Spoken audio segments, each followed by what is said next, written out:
ஓம் சாந்தி. Murali date 2/10/2025 காலை முரளி பாப்தாதா மதுபன். இன்னைக்கு பாபா முரளியில சொல்றாங்க, இனிமையான குழந்தைகளே, அனைத்திலும் இனிமையான வார்த்தை பாபா என்பதாகும். உங்களுடைய வாயிலிருந்து பாபா பாபா என்பது வெளிவந்தபடியே இருக்க வேண்டும். அனைவருக்கும் ஷூபாபாவின் அறிமுகத்தை கொடுத்தபடி இருங்கள். இன்றைய கேள்வி, சத்தியுகத்தில் மனிதர்கள் மட்டுமல்ல, எந்த விலங்குகளும் கூட நோய்வாய்ப்படுவதில்லை. ஏன்?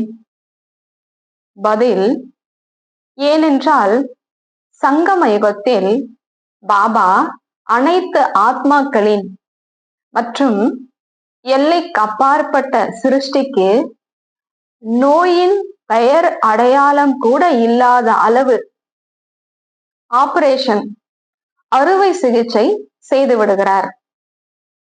தந்தை அழிவற்ற சர்ஜன், அறுவை சிகிச்சையாளர்.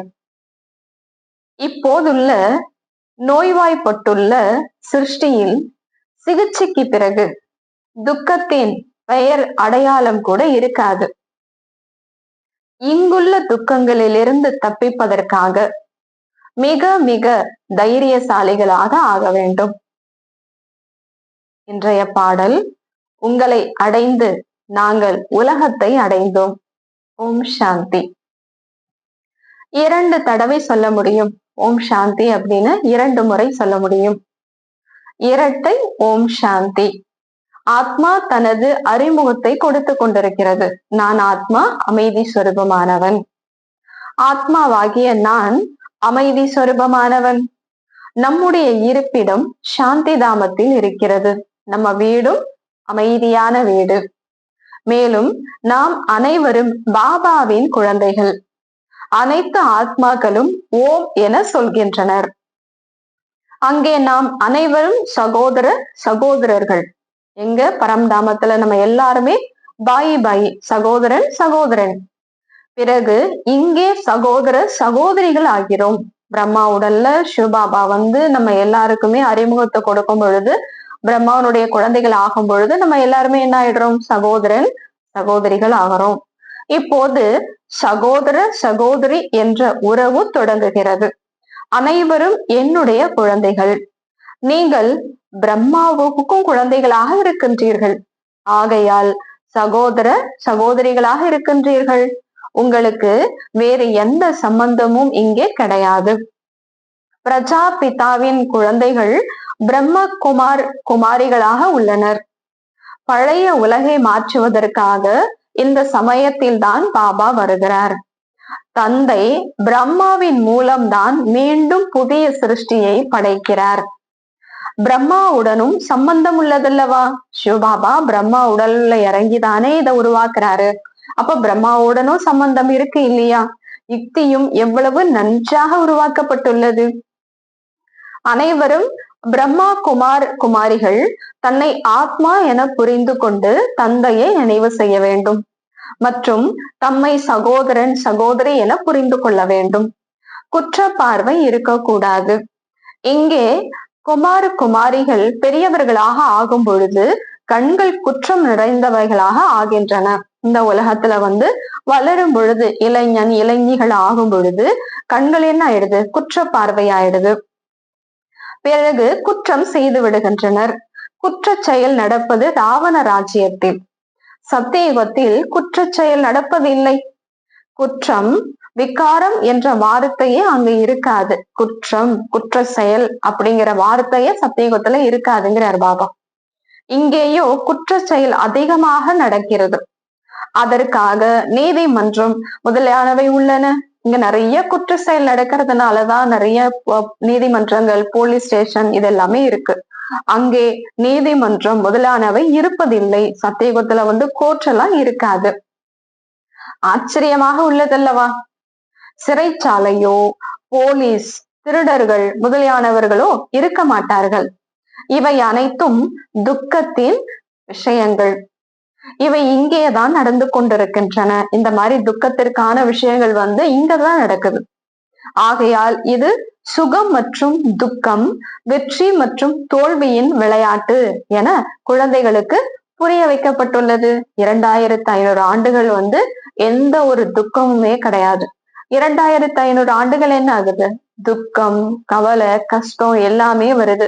அதனாலதான் பாபா என்ன சொல்றாரு, இது சுக துக்கம் நிறைந்த ஒரு விளையாட்டு அப்படின்னு எடுத்துக்கோங்கிறாரு. இதனை கூட நீங்கள் தான் புரிந்து கொள்கின்றீர்கள். இந்த விஷயங்கள் யாருக்கு தெரியும்? பாபா சொல்றாரு, உங்களுக்கு தான் தெரியும். மாயையினால் தோல்வியே தோல்வி என பாடப்பட்டுள்ளது. தந்தை மாயையின் மீது அரை கல்பத்திற்கு வெற்றியை அடைய வைக்கிறார். 5 விகாரத்தின் மீது அரை கல்பத்திற்கு நம்ம என்ன செய்துடுறோம்? வெற்றி கொண்டுடுறோம். பிறகு அரை கல்பத்திற்கு தோல்வி அடைய வேண்டும். சோப்பரயுகத்திற்கு அப்புறம் என்ன ஆயிடுறோம்? 5 விகாரத்துக்கு நம்ம அடிமை ஆயிடுறோம். இது புதிய விஷயம் எதுவுமே இல்லை. இதுவும் சாதாரண 1 பைசா அளவே மதிப்புள்ள நாடகமாகும். உலகத்துல நடக்கக்கூடிய நாடகம் 1 பைசா அளவில்லாத நாடகம். பிறகு நீங்கள் என்னை நினைவு செய்யும் பொழுது தம்முடைய ராஜ்ய பாக்கியத்தை அரை கல்பத்திற்கு எடுக்கின்றீர்கள். இழந்த ராஜ்யத்தை நம்ம எப்படி எடுக்கிறோம்? பாபாவை நினைவு செய்யும் பொழுதுதான் இழந்த ராஜ்யத்தை நம்ம எடுக்கிறோம். ராவண ராஜ்யத்தில் என்னை மறந்து விடுகின்றீர்கள். ராவணன் எதிரியாக உள்ளார். அவரை ஒவ்வொரு வருடமும் பாரதவாசிகள் தான் எரிக்கின்றனர். 5 விகாரம் நிறைந்த ராவணனு தசரா பண்டிகையில பாரதத்துலதானே ராவணனுடைய உருவபொம்மைய செஞ்சு எரிக்கிறாங்க. பாரதவாசிகள் அதிகமாக உள்ள பிரதேசத்திலும் எரிப்பார்கள். வெளிநாட்டுல கூட பாரதவாசிகள் அதிகமா இருக்கக்கூடிய அந்த இடங்கள்ல கூட எரிக்கிறாங்கிறார் பாபா. இது பாரதவாசிகளின் தார்மீக பண்டிகை என்று சொல்வார்கள் தசரா பண்டிகையை. தசரா கொண்டாடும் பொழுது குழந்தைகள் புரிய வைக்க வேண்டும், இது எல்லைக்குட்பட்ட விஷயமாகும். ராவண ராஜ்யம் இப்பொழுது முழு உலகின் மீது நடக்கிறது. இந்த மாதிரி நீங்க புரிய வைங்க. இப்ப நீங்க செய்துட்டு இருக்கிறது எல்லைக்குட்பட்டது. ராவண ராஜ்யம் அப்படிங்கிறது இலங்கையில மட்டும் கிடையாது, முழு உலகத்திலுமே ராவணனுடைய ராஜ்யம் தான் நடக்குது. ராவணன்னா யாரு அப்படின்னு நீங்க புரிய வைங்கிறார் பாபா. இலங்கையில் மட்டும் அல்ல, உலகம் மிக பெரியதல்லவா? இந்த சிருஷ்டி முழுவதும் கடல் மீது நின்றுள்ளது. மனிதர்கள் சொல்கின்றனர், கீழே ஒரு காளையும் பசுவும் உள்ளன. அதன் கொம்பின் மீது சிருஷ்டி நின்றுள்ளது. பிறகு களைத்து போய்விட்டால் மாற்றிக்கொள்கின்றன. இப்போது இந்த விஷயம் இல்லை, இந்த போல சொல்றாங்களா? அது மாதிரிலாம் இல்ல அப்படின்னு பாபா சொல்றாரு. பூமி நீரின் மீது நின்றுள்ளது. இப்ப பூமி எதுல நின்றுட்டு இருக்கு? பூமி நாலாபுறமும் தண்ணியில தான் சூழ்ந்திருக்கு. நாலாபுறங்களிலும் நீரே நீர் நிறைந்துள்ளது. ஆக இப்பொழுது முழு உலகிலும் ராவண ராஜ்யம் உள்ளது. பிறகு ராம அல்லது ஈஸ்வரிய ராஜ்யத்தை ஸ்தாபனை செய்வதற்காக தந்தை வரவேண்டியுள்ளது. ஈஸ்வரன் என்று சொன்னால் மட்டும் போதும். ஈஸ்வரன் சர்வ சக்திவான், அனைத்தும் செய்ய வல்லவர் என்று சொல்லிவிடுகின்றனர். ஈஸ்வரன் எல்லாத்தையும் அவர் தான் செய்யறாரு. அணுவையும் அவர் தான் அசைக்கிறாரு. சுகத்தையும் அவர் தான் கொடுக்கிறாரு, துக்கத்தையும் அவர் தான் கொடுக்கிறாரு அப்படின்னு சொல்லிடுறாங்க. பொய்யான மகிமை ஏற்பட்டு விடுகிறது. இது எல்லாம் பொய்யான மகிமை தானேங்கிறார் பாபா. ஆனால் அந்த அளவு அன்பு இருப்பதில்லை. நம்ம நிறைய மகிமை செய்யறோம் அப்படின்னு மகிமை செய்யறாங்க. ஆனா அந்த அளவுக்கு ஈஸ்வரன் மீது அன்பு இருக்கா அப்படின்னா இல்ல.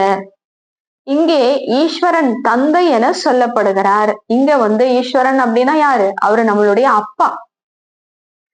பாபா என்று சொல்வதன் மூலம் ஆஸ்தி கிடைக்கக்கூடிய விஷயம் உண்டாகிறது. அப்பா அப்படின்னு சொல்லும் பொழுது, அப்பானா என்ன பண்ணணும்? சொத்து கொடுக்கணும் இல்லையா?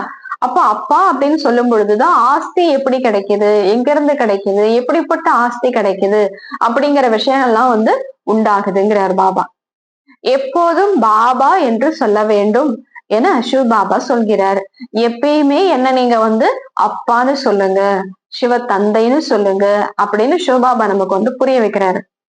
ஈஸ்வரன், பிரபு ஆகிய வார்த்தைகளை மறந்து விட வேண்டும். ஏ ஈஸ்வரா, ஏ கடவுளே, ஏ பிரபுவே அப்படிங்கிற வார்த்தையே நீங்க மறந்துடுங்கிறார் பாபா. என்னை மட்டும் நினைவு செய்யுங்கள் என பாபா சொல்கின்றார். கண்காட்சி முதலியானவைகளில் கூட புரிய வைக்கும் பொழுது அடிக்கடி சிவபாபாவின் அறிமுகத்தை கொடுங்கள். எக்ஸிபிஷன்ல எல்லாம் போய் நம்ம புரிய வைக்கிறோம் அப்படின்னா சிவத்தந்தை தான் சொல்றாரு, அவருதான் இந்த விஷயங்களை எல்லாம் சொல்றாரு, அவர் உடலற்றவரா இருக்கிறாரு அப்படின்னு அவருடைய மகிமையை சொல்லிக்கிட்டே இருங்க, அவரை அப்பான்னு எல்லாருக்கும் புரிய வைங்கிறார் பாபா. சிவபாபா ஒருவர் தான், உயர்ந்ததிலும் உயர்ந்தவர். அவர் இறை தந்தை எனப்படுகிறார். இறை தந்தை அப்படின்னா ஒரே ஒரு சிவத்தந்தை தான், அவரை தான் பரமாத்மான்னு சொல்றோம். கடவுள் அப்படின்னா வேற யாருமே கிடையாது, ஆத்மாவனுடைய தந்தை தான் கடவுள், அவர் தான் இவர் அப்படிங்கறத தெளிவா புரிய வைங்க அப்படின்னு சொல்றார் பாபா. முஸ்லிம்கள் அல்லாஹ் என்று சொல்கின்றனர். காலை நேரத்தில் 10 நிமிடங்கள் அமர்ந்து குரானின் அர்த்தத்தை சொல்கின்றனர். அன்புக்குரிய அல்லாஹ் யாருக்கும் துக்கம் கொடுக்க கூடாது, இதை செய்யக்கூடாது என்றெல்லாம் சொல்லி இருக்கிறார். இப்படி எல்லாம் சொல்றாங்க இல்லையா. அன்புக்குரிய அல்லாஹ் யாருக்குமே துக்கம் கொடுக்க கூடாதுன்னு சொல்லி இருக்கிறாரு, இந்த விஷயங்களை செய்யக்கூடாது, இப்படி செய்யக்கூடாது அப்படின்னு அல்லாஹ் சொன்னார் அப்படின்னு தான் அவங்க சொல்றாங்க. பாபா சொன்னார் என புரிந்து கொள்வதில்லை. அந்த அல்லாஹ் தான் என்னுடைய அப்பா அப்படின்னு அவங்க புரிஞ்சுக்கிறது இல்ல. அப்பா சொன்னாரு அப்படின்னு அவங்க சொல்றது இல்லைங்கிறார் பாபா. பாபா என்னும் வார்த்தை மிகவும் இனிமையானது. அப்பா என்ற வார்த்தை தந்தை அப்படிங்கிற வார்த்தை ரொம்பவுமே இனிமையானது. சிவபாபா சிவபாபா என வாயிலிருந்து வெளிப்படுகிறது. வாய் மனிதர்களுடையதாக தான் இருக்கும், பசுவின் வாயாக இருக்க முடியாது. நீங்கள் சிவசக்திகளாக இருக்கிறீர்கள். உங்கள் கமல வாயிலிருந்து ஞான அமிர்தம் வெளிப்படுகிறது. உங்களுடைய பெயரை புகழடைய செய்வதற்காக கௌமுக் பசுவின் வாய் என சொல்லிவிட்டனர். கங்கையை இப்படி சொல்ல முடியாது. கமல வாயிலிருந்து அமிர்தம் இப்போது வெளிப்படுகிறது. ஞான அமிர்தம் குடித்தால் பிறகு விஷத்தை குடிக்க முடியாது. அமிர்தம் குடிப்பதன் மூலம் நீங்கள் தேவதைகளாக ஆகின்றீர்கள். அசுரர்களை தேவர்களாக ஆக்குவதற்காக இப்போது தந்தை வந்திருக்கிறார். நீங்கள் இப்போது தெய்வீக சம்பிரதாயமாக ஆகிக் கொண்டிருக்கிறீர்கள். சங்கமயுகம் எப்போது எப்படி ஏற்படுகிறது என்பது கூட யாருக்கும் தெரியாது. 4 யுகங்களை பற்றி எல்லா சாஸ்திரங்கள்லயும் இருக்கு, ஆனா சங்கம யுகத்தை பத்தி யாருக்குமே தெரியாது. பிரம்மா குமார் குமாரிகளாகிய நாம் புருஷோத்தம சங்கம யுகத்தவர்கள் என நீங்கள் அறிவீர்கள். மீதி இருக்கும் அனைவரும் கலியுகத்தினர் ஆவர். நீங்கள் எவ்வளவு குறைந்த எண்ணிக்கையில் இருக்கின்றீர்கள் இல்லையா. பிரம்மா குமார் குமாரிகள் பிராமணர்கள் உலகத்துல இருக்கக்கூடிய ஆத்மாக்களை கம்பேர் பண்ணும் பொழுது எவ்வளவு குறைவானவர்கள் தானே. மரத்தின் ஞானமும் கூட உங்களிடம் உள்ளது. மரம் முதலில் சிறியதாக இருக்கும், பிறகு வளர்ச்சி அடையும். குழந்தை பிறப்பை கட்டுப்படுத்துவதற்காக எவ்வளவு கண்டுபிடிப்புகளை வெளிப்படுத்துகின்றனர். இன்னைக்கு உலகத்துல பர்த் கண்ட்ரோல் பண்ணணும் அப்படின்னு என்னென்னமோ செஞ்சுக்கிட்டு இருக்காங்க. ஆனால் மனிதர் விரும்புவது ஒன்று, நடப்பது வேறொன்றாக உள்ளது. அனைவருக்கும் மரணம் ஏற்படத்தான் வேண்டும், எல்லா ஆத்மாவும் உடலை விட்டு போய்தான் ஆகணும் என இறுதி நேரம் வருது இல்லையா. எல்லா ஆத்மாக்களும் தன்னுடைய வீட்டுக்கு போய்தான் ஆகணும். இப்பொழுது பயிர் நன்றாக விளைந்திருக்கும், மழை வந்தால் எவ்வளவு நஷ்டத்தை ஏற்படுத்தி விடுகிறது. உலகத்துல எப்படியெல்லாம் சூழ்நிலை நடக்குது அப்படின்னு பாபா சொல்றாரு.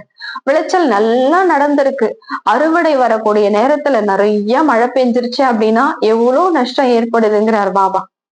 இயற்கையின் சீற்றங்களை யாரும் புரிந்து கொள்ள முடியாது.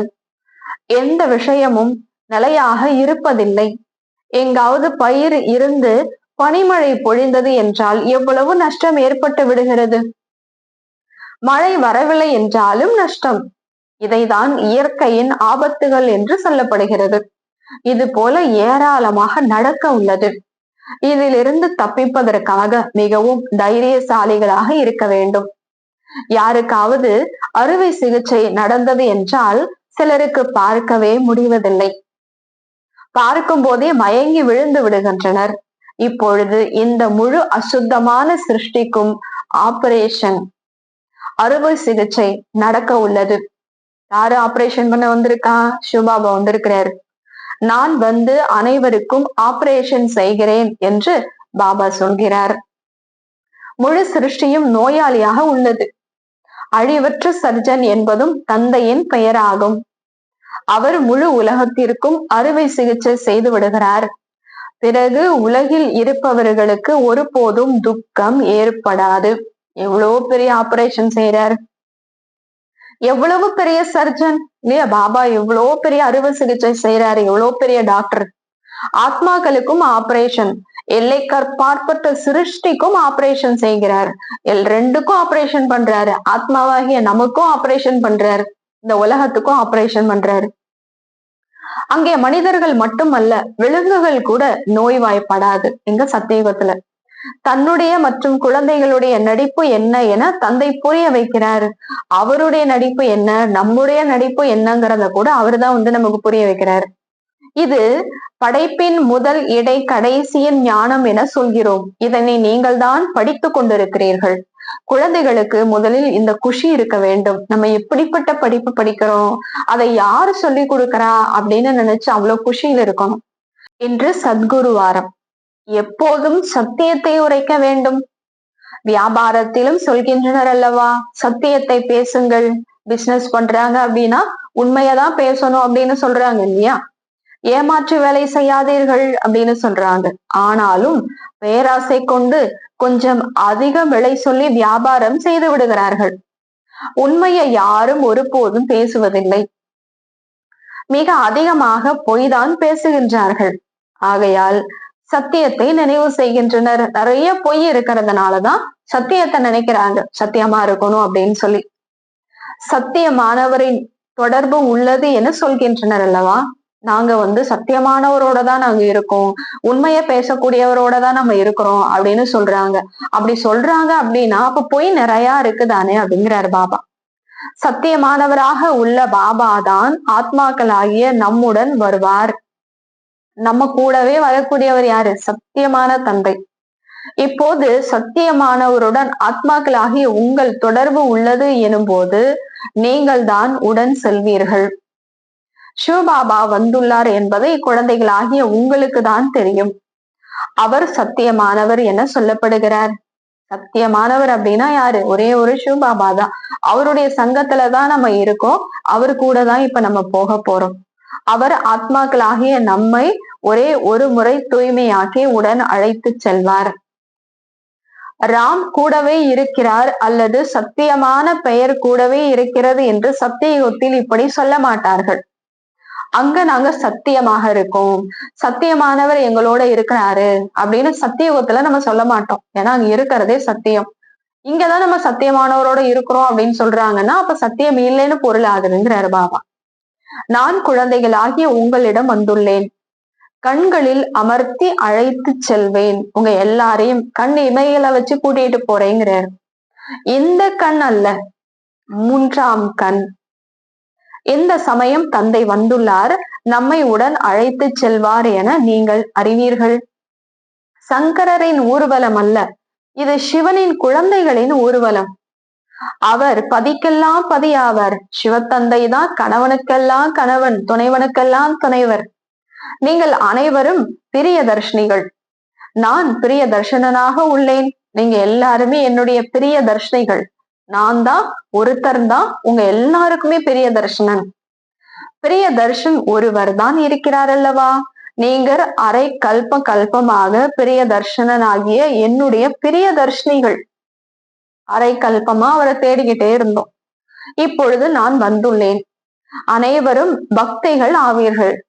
பக்தர்களை காப்பாற்றுபவர் பகவான் ஆவார். ஆத்மா சரீரத்துடன் பக்தி செய்கிறது. சத்தியுக திரேதாயுகங்களில் பக்தி இருப்பதில்லை. சத்தியுக திரேதாயுகத்துல நம்ம பக்தி செய்யறதில்லை. பக்தியின் பலனை சத்தியுகத்தில் அனுபவம் செய்கிறீர்கள். அதை இப்பொழுது குழந்தைகளுக்கு கொடுத்து கொண்டிருக்கிறார். பக்தியினுடைய பலன்தான் ஞானம். இந்த ஞானத்தினுடைய பலனை தான் நம்ம என்ன பண்றோம்? சத்தியுகத்துல அனுபவிச்சுட்டு இருக்கோம். இப்ப பாபா அதை நமக்கு கொடுத்துட்டு இருக்கிறாரு. அவர் உங்களுடைய பிரிய தர்ஷன். அவர் உங்களை உடன் அழைத்து செல்வார். பிறகு நீங்கள் உங்களுடைய முயற்சிக்கு தகுந்தாற் போல சென்று ராஜ்ய பாக்கியத்தை எடுப்பீர்கள். இது எங்கும் எழுதப்படுவதில்லை. இந்த மாதிரி விஷயத்தை எந்த சாஸ்திரத்திலையும் எழுதப்படல. சங்கரர் பார்வதிக்கு அமர கதை கூறினார் என்று சொல்கின்றனர். நீங்கள் அனைவரும் பார்வதிகள். நான் கதை சொல்லக்கூடிய அமரநாதர் அப்படின்னு சிவபாபா சொல்றாரு. நீங்க எல்லாருமே பார்வதிகள். உங்களுக்கு நான் இப்ப என்ன பண்ண வந்திருக்கேன்? அமர கதை சொல்ல வந்திருக்கேங்கிறார். அமரநாத் என ஒருவர் தான் சொல்லப்படுகிறார். உயர்ந்ததிலும் உயர்ந்தவர் தந்தை ஆவார். அவருக்கு தன்னுடைய தேகம் கிடையாது. அமரநாத் ஆகிய நான் குழந்தைகளாகிய உங்களுக்கு அமர கதை சொல்கிறேன். சங்கரர் பார்வதி இங்கே எங்கிருந்து வந்தனர்? அவர்கள் இருப்பதே சூக்ஷ்மவதனத்தில். அங்கே சூரிய சந்திரனின் வெளிச்சம் கூட இருப்பதில்லை. சத்தியமான தந்தை உங்களுக்கு சத்தியமான கதை சொல்கிறார். தந்தையை தவிர சத்தியமான கதையை யாரும் சொல்ல முடியாது. விநாசம் ஆவதற்கு நேரம் எடுக்கும் என்பதை புரிந்துள்ளீர்கள். எவ்வளவு பெரிய உலகம்! எத்தனை எண்ணற்ற வீடுகள் முதலியானவை விழுந்து அழிய போகின்றன. நிலநடுக்கத்தில் எவ்வளவு நஷ்டம் ஏற்படுகிறது, எவ்வளவு பேர் இறக்கின்றனர். மற்றபடி உங்களுடைய சின்னஞ்சிறு மரம் இருக்க போகிறது. டெல்லி பரிஸ்தானம் தேவதைகள் வாழும் இடம் ஆக போகிறது.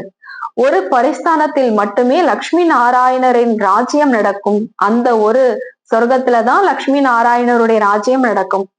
எத்தனை பெரிய பெரிய மாளிகைகள் உருவாக்க போகின்றன.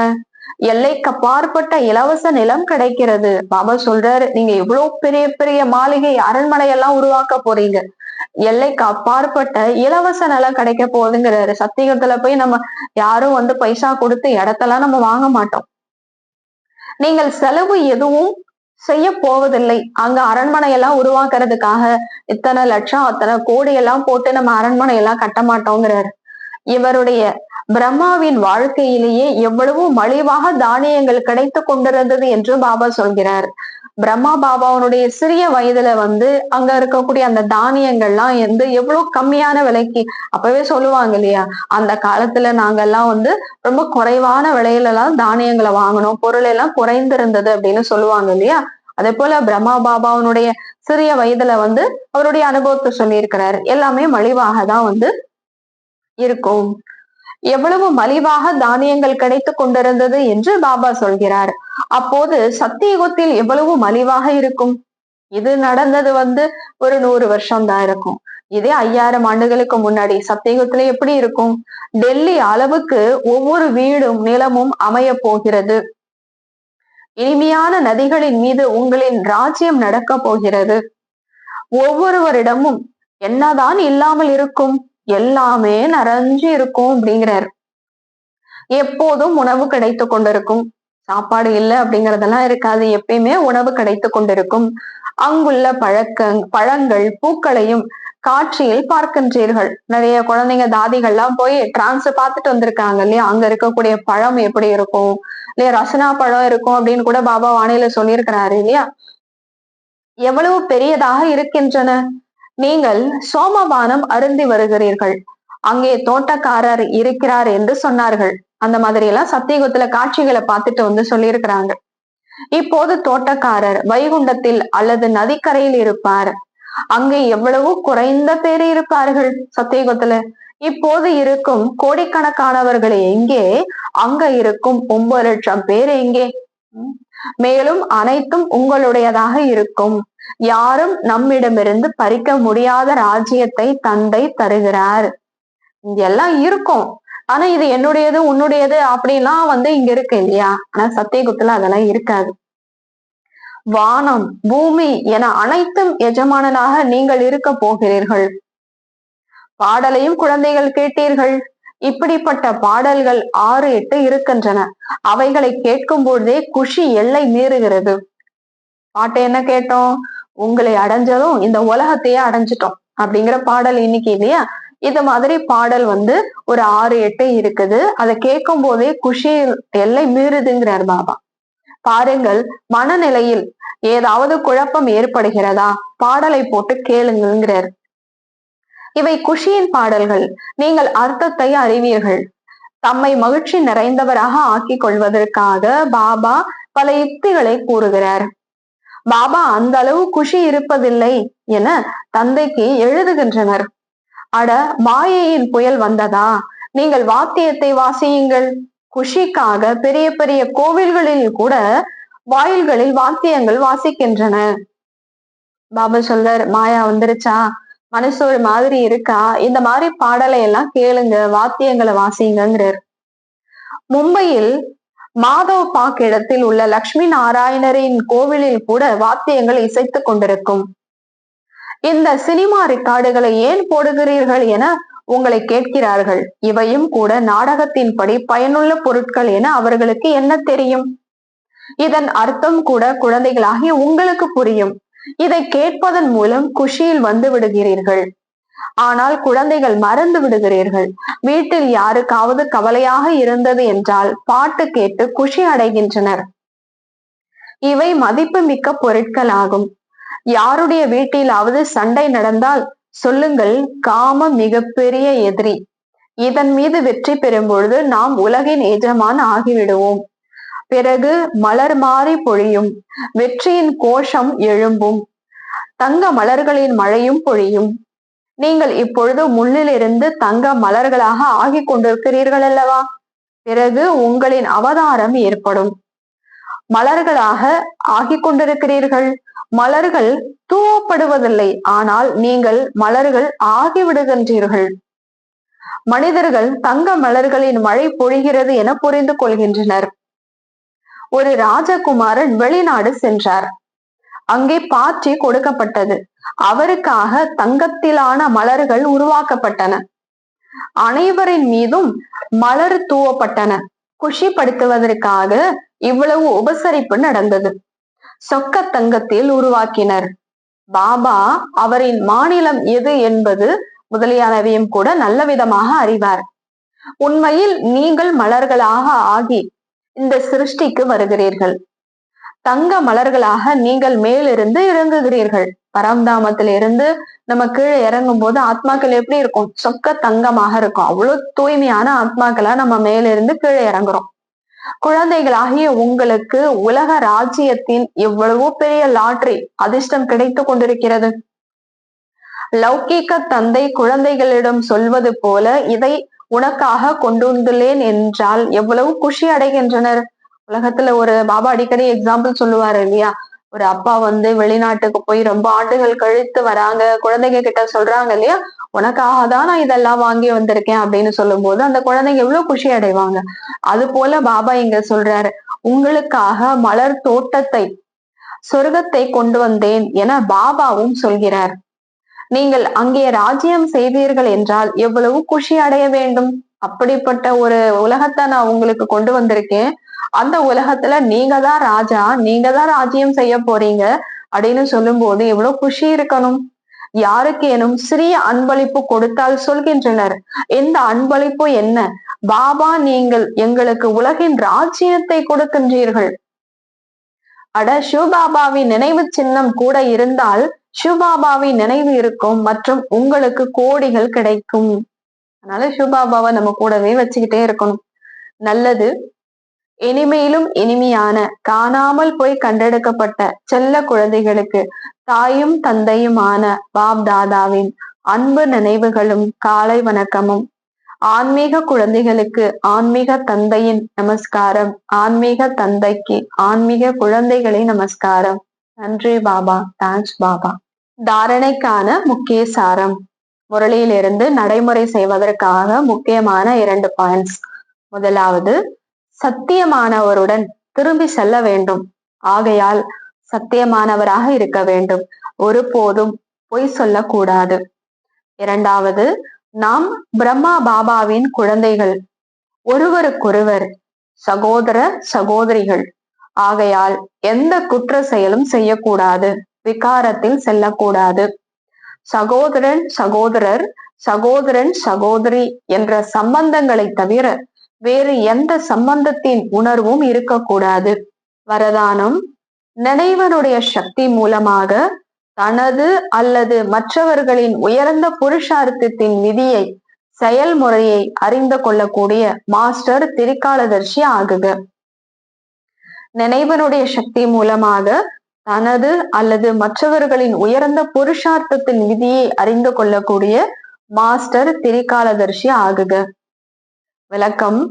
விஞ்ஞானிகள் பூமியிலிருந்து விண்வெளிக்கு செல்பவர்களின் ஒவ்வொரு செயலையும் எப்படி அறிய முடிகிறதோ அதுபோல் திரிகாலதர்ஷி குழந்தைகளாகிய நீங்கள் சைலன்ஸ், அதாவது நினைவின் சக்தி மூலமாக தங்களுடைய அல்லது மற்றவர்களுடைய உயர்ந்த புருஷார்த்தம் அல்லது நிலையின் விதியை, செயல்முறையை தெளிவாக அறிய முடியும். தெய்வீக புத்தி உடையவராக ஆகும் பொழுது, நினைவின் தூய எண்ணத்தில் நிலைத்திருக்கும் பொழுது திரிகாலதர்ஷியாக ஆகக்கூடிய வரம் கிடைக்கிறது. மற்றும் புது புது திட்டங்கள் நடைமுறைக்கு கொண்டு வர தானாகவே வெளிப்படுகிறது. புது புது திட்டங்கள், சேவைக்கான புது புது திட்டங்கள் தானாகவே வெளிப்படும். ஆத்மா அந்த அளவுக்கு தூய்மை ஆயிடுறோம் இல்லையா, எமர்ஜ் ஆகிறது. புது புது சேவைக்கான திட்டங்கள் எமர்ஜ் ஆயிடும். ஸ்லோகன்: அனைவருக்கும் ஒத்துழைப்பு கொடுப்பவராக ஆகுங்கள். அப்போது அன்பு தானாகவே கிடைக்கும். எல்லாருடைய அன்பு நம்ம அடையணும் அப்படின்னா அனைவருக்கும் ஒத்துழைப்பு கொடுப்பவராக ஆகுங்கள். அப்பொழுது அன்பு தானாகவே கிடைக்கும். நல்லது. ஓம் சாந்தி.